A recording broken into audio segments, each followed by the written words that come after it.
Hello বন্ধুরা, তোমরা সব কেমন আছো? আশা করছি খুব ভালো আছো। আমিও খুব ভালো আছি। তো তোমাদের দেখো ঢ্যাঁড়সের ফ্রাই দেখাচ্ছি। তো কীভাবে বানায় দেখতে থাকো। প্রথমে দেখো একটা বাটির মধ্যে কিছুটা আমি বেসন নিয়ে নিচ্ছি, অল্প একটু পরিমাণে। যার যেরকম ঢ্যাঁড়স থাকবে সেই পরিমাণে কোয়ান্টিটিটা বাড়িয়ে কমিয়ে দেবে। আমার 2-3 চামচের মতো বেসন ছিল, সেটা আমি দিয়ে দিলাম।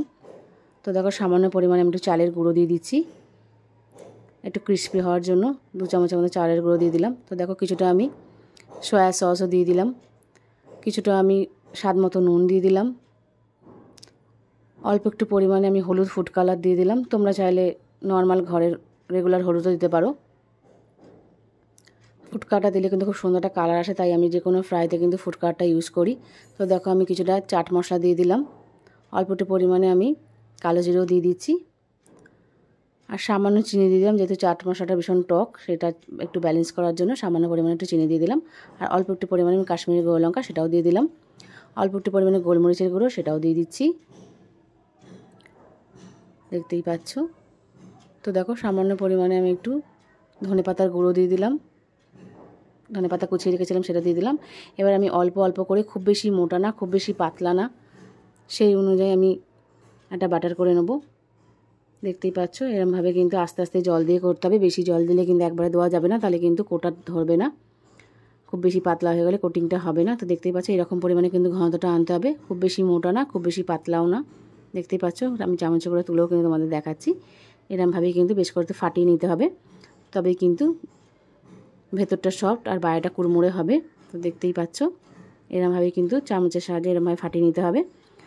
যেহেতু এবার দেখো ঢ্যাঁড়সের আমি ফ্রাই করছি, তার ঢ্যাঁড়সগুলো কিন্তু আমি দুপাশের একটু করে কেটে ফেলে দিয়েছি, সামনে একটু মুখটা একটু ফেলে দিয়েছি, দিয়ে ভালো করে ধুয়ে নিয়েছি, ধুয়ে জলটা ঝরিয়ে নিয়েছি।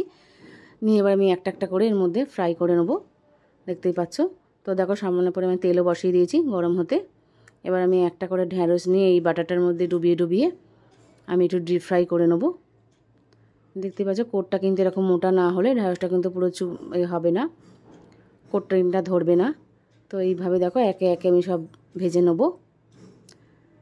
দেখতে পাচ্ছ আমি 3টে করে দিচ্ছি। এইভাবে কিন্তু এপাট ওপাট ভেজে নিতে হবে। আঁচ কিন্তু ধিমে আঁচে করতে হবে, কারণ ঢ্যাঁড়স কিন্তু আগে থেকে যেহেতু ভাজা নেই, এতেই ভাজা হবে, তাই কিন্তু আঁচ ধিমে আঁচেই করতে হবে, না হলে কিন্তু ওপরের বাটারটা পুড়ে যাবে, ঢ্যাঁড়স কিন্তু কাঁচা থাকবে। তো ধিমে আঁচে এপাট ওপাট করে লাল লাল করে ভেজে নিতে হবে। তো দেখতেই পাচ্ছ এরমভাবে ভাজা হয়ে আর একটু ভেজে নেবো, ভেজে আমি জাস্ট তুলে নেবো।